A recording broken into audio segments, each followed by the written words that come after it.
Wir haben September 2023. Ein Thema geht mir seit Monaten nicht mehr aus dem Kopf. Ein Wohnwagen fürs Fahrrad. Klingt nach einer dummen Idee. Das ist es auch. Aber einfach so ohne Sorgen mit dem Fahrrad losfahren und egal wo man am Ende des Tages landet, ein Zuhause zu haben, das klingt schon sehr verlockend. Aber wer meinen Film über dieses verrückte Abenteuer gesehen hat, weiß, bei 2000 Kilometern am Stück funktioniert dann doch nicht alles so wie erhofft. In diesem Video möchte ich euch mitnehmen in die Zeit davor, wie dieser Anhänger von Grund auf entstanden ist, was gut funktioniert hat und was aber auch nicht. Nochmal ein kleiner Disclaimer, es gibt sicherlich einige fundamentale Fehler. Ja, auf jeden Fall. Aber so ist das eben. Nichts ist perfekt. Tag Nummer 1. Schön Regen dazu. Warum mache ich das alles? Habe ich mir irgendwie anders vorgestellt. Naja, aller Anfang ist immer eine schlechte Skizze. Ich wusste schon, das Teil wird nicht klein. Ein ganzes Bett für eine 2 Meter große Person in einen Fahrradanhänger zu quetschen, das ist nicht einfach. Von Anfang an hatte ich also die Idee, warum das Teil nicht ausklappbar machen und mit einem Zelt kombinieren. Da die Füße ja sowieso nicht so viel Platz brauchen, wäre so ein Faltmechanismus vielleicht nicht schlecht. An dem Zeitpunkt hätte mir eigentlich schon in den Sinn kommen können, was bei diesem Design passiert, wenn es regnet. Naja, aber solange man eine wasserdichte Plane mitnimmt und das vernünftig abdichtet, sollte das ja kein Problem sein. Ich habe auch überlegt, wie kriegt man das Teil möglichst leicht, aber auch gleichzeitig robust. Vorher habe ich schon sehr leichte Wohnwagen verfolgt, die auf einem Aluminiumprofil oder Styrodur-Hartschornplatten aufbauen. Also werde ich das beides kombinieren und einen Aluminiumrahmen bauen. Die Räder werden dann einfach auf jeder Seite an eine Stahlplatte eingehängt, die dann an den Aluminiumrahmen genietet wird. Warum nicht verschraubt? Weiß ich auch nicht. Um ungefähr die Maße und die Steckverbinder abzuschätzen, ging es dann erstmal ins CAD. Was hier 20 Sekunden sind, hat circa 3 Monate gedauert. Erstmal ging es daran, einen Grundrahmen zu bauen. Dann kommen hier Radkästen dazu und der restliche Aufbau. So soll er also aussehen. 180 cm lang, 80 cm breit, das Bett zwischen den Radkästen und an beiden Seiten Stauraum. Und für die Füße gibt es eben diesen faltbaren Teil und dann gibt es noch einen kleinen Raum unter dem Wagen als extra Stauraum, den man von oben dann beladen kann. Dann kam ich zurück in die Realität. 23 Meter Aluminiumprofil, maßgeschnitten, ist ganz schön teuer. Dann lieber für 150 € 1 Meter Profile kaufen, die wie auch immer am Ende unterschiedliche Längen hatten. Das heißt, ich musste jetzt aber auch alle Maße so anpassen, dass sie gut auf die tatsächlichen Längen passen und alles per Hand zuschneiden. Mittlerweile haben wir also Januar 2024. Eigentlich wollte ich in 3 Monaten los. Naja, das 2-Wochen-Projekt, was mittlerweile seit 4 Monaten läuft, geht weiter. Die Aluminiumprofile werden einfach mit diesen Verbindern teilweise mit Stahlkernen zusammengesteckt. Das ist auch überraschend stabil. Primär, weil das einfach Zusammenstecken eher ein anstrengendes, aggressives Schlagen ist. Aber ja, ich habe das Ganze auch mit Epoxidkleber verklebt. Moment, da war doch noch was, die Räder. Die stammen aus einem alten, gebrauchten Kinderfahrrad. Ich weiß auch nicht, warum ich das unbedingt in Schneematsch abholen musste. Ja gut, und jetzt einfach die Bohrung machen für die Radaufnahme und fertig vernieten, oder?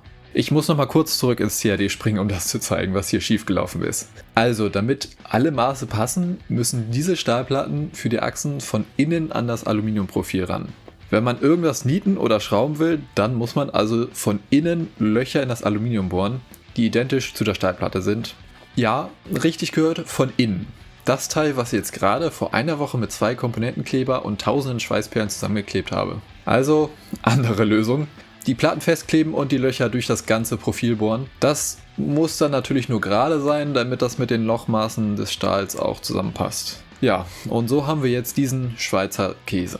Solange das nicht die Stabilität des dünnen Aluminiums beeinträchtigt, alles super.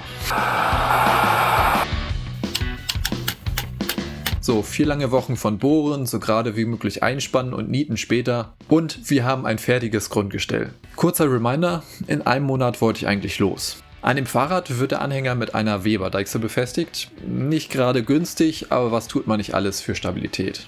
Und hier habe ich auch das Schrauben wieder für mich entdeckt. Die Deichsel bringe ich jetzt einfach mit 4 fetten 8 mm Bolzen an. Den traue ich aber immer noch nicht so ganz, insofern kommt nochmal über die ganze Länge eine Stahlstange, die mit weiteren Bolzen und Schellen fest am Rahmen ist. Keine Ahnung, ob das wirklich was gebracht hat.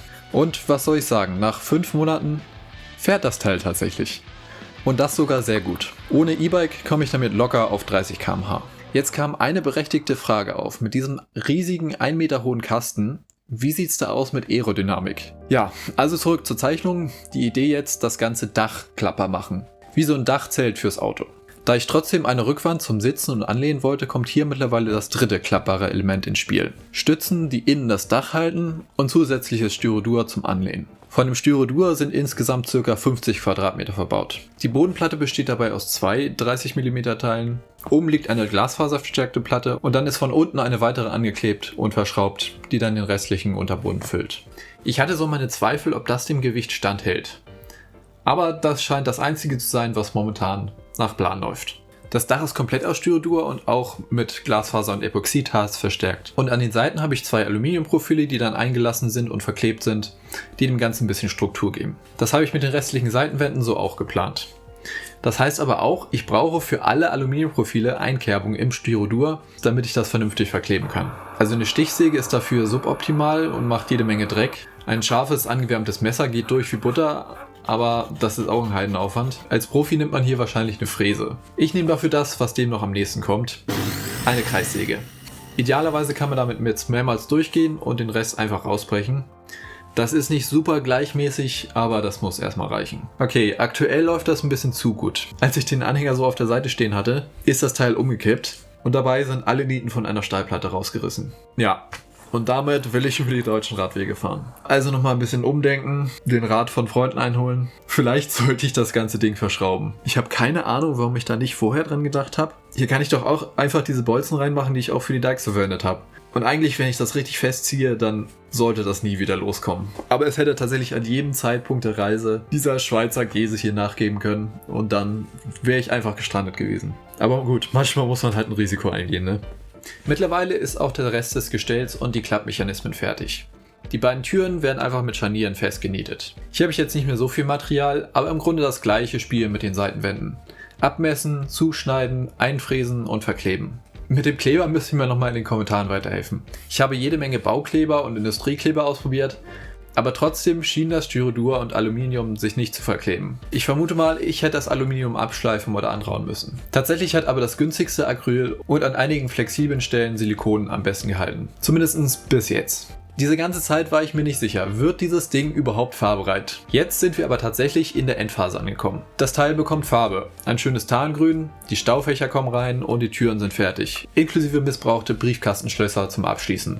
Ich habe lange nach sinnvollen Stützen gesucht, da bin ich im Baumarkt auf diese Euroboxen aufmerksam geworden, die perfekte Höhe haben. Die Idee also, in der Mitte steht das Teil auf den Rädern und vorne und hinten wird dann unter den Rahmen diese Boxen geschoben, die gleichzeitig alle meine Sachen beinhalten. Einziger Nachteil, die sind recht schwer mit 1,5 Kilo, werden super schnell dreckig und haben diese Löcher an den Seiten. Das hat dann zu einem kleinen Ameisen- und Schneckenproblem geführt. Die wollten wohl auch gerne an meine Lebensmittel ran. Eine letzte Sache, es sind noch überall Löcher. Der Zellteil fehlt noch. Rückblickend hätte ich hier einfach ein wasserdichtes Tarp nehmen und zuschneiden sollen. Wie es der Zufall will, passt aber ein uraltes Zelt nahezu perfekt über das ganze Gefährt, inklusive Reißverschlüsse an den richtigen Stellen. So kann man sich mit den Zeltstangen ein kleines Vordach bauen und hat dann noch viel Luft in den Anhänger. In einer Nacht- und Nebelaktion habe ich das Ganze also verklebt und festgetackert. Das war ein großer Fehler. Nicht nur ist überall Luft eingeschlossen und das Silber ist jetzt auch nicht gerade schön. Nein, das Teil ist auch nicht wasserfest. Ja gut, es wäre es vielleicht, wenn das freischwebend und gespannt auf Zeltstangen liegt. Aber jetzt hat das direkten Kontakt mit dem Styrodur und das Wasser läuft einfach komplett durch. Und noch schlimmer, beim Einklappen muss die restliche Plane in das Innere des Wagens. Was jetzt also passiert, wenn Wasser vorne und hinten runterläuft? Es folgt der wasserdurchlässigen Plane ins Innere des Wagens. Woher ich das weiß? Ich habe natürlich vor der großen Reise ein paar kleinere Testtouren gemacht. Eine davon kann man übrigens hier sehen. Bei dieser Testtour wurde ich auch von einem heftigen Gewitter überrascht. Auch wenn es erst sehr gemütlich war, mit heißen Nudeln im warmen Anhänger zu sitzen, während draußen die Welt untergeht. Der Untergang im Wohnwagen in Form von Mengen an Wasser sollte also nicht lange auf sich warten. Das Zelt hat auch einige Probleme mit Wind. Das bemerke ich später aber auch noch. Zweites Problem auf dieser Testtour, der Kleber hält nicht. Besonders an der Unterseite, wo viel Wasser rankommt. Wahrscheinlich sind die ungefederten Vibrationen auch ein Grund dafür. In voller Fahrt fällt mir also bei dieser Testtour die Bodenplatte ab. Und das sollte erst der Anfang sein.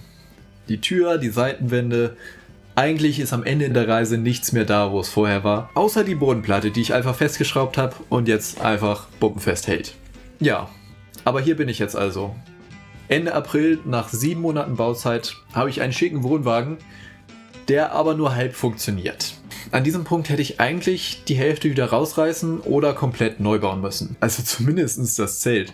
Aber die Sonne scheint, der Sommer ist kurz und ich habe keine Lust mehr rumzutüfteln. Also jetzt eben diese Notlösung. Ich fixiere das Styrodur einfach noch mit weiteren Schrauben, auch wenn ich wusste, dass das mit den Vibrationen und dem leichten Material nicht lange halten wird. Das Zelt schneide ich einfach durch und dichte es von innen ab. So läuft zumindest nicht das ganze Wasser vom Dach in den Wagen. An den Seiten habe ich das jetzt nicht gemacht, was nicht so ein großes Problem erschien, aber das ganze Getröpfel auf der Tour war schon ein bisschen anstrengend. Zuletzt kommen jetzt noch Lüfter und eine dünne Schaumstoffmatratze rein. Das hat überraschend gut geklappt, die konnte ich einfach zuschneiden und dann mit alten Bettbezügen zusammennehmen. Und ja, das sind bewusst diese 3 Teile, weil man ja immer noch diesen mittleren Boden einfach rausnehmen kann. Zwar ist jetzt nicht wie eigentlich geplant ein Staufach hier drunter, aber es ist die perfekte Position zum Sitzen und Arbeiten mit einem kleinen Tisch, den ich aus Styrodurresten zusammengebaut habe und der perfekt auf die Radkästen passt. Ja, und da ist er nun. Ein fertiger, nicht ganz perfekter Fahrradwohnwagen. Mit 22 Kilo ist er wirklich extrem leicht, verhältnismäßig windschnittig und ohne Probleme ohne E-Bike zu ziehen. Zumindest unbeladen. Man muss auch sagen, dadurch, dass ich jetzt so viel Platz hatte und viel Technik zum Film mitnehmen wollte, habe ich jetzt, glaube ich, einiges zu viel eingepackt, was ich eigentlich gar nicht gebraucht habe. Im Endeffekt wiegt der beladene Anhänger doch seine 30 bis 40 Kilo, was ich dann doch massiv unterschätzt habe. Aber Anfang Mai ging es dann los. Wohin? Keine Ahnung. Einfach in Richtung Niederlande. Was kann da schon schief gehen? Tag Nummer 1. Es ist auch nicht so steil. Schön Regen dazu. Warum mache ich das alles?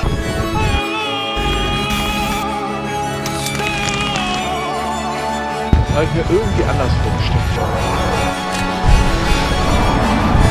Ich wollte einfach nicht mehr kommen.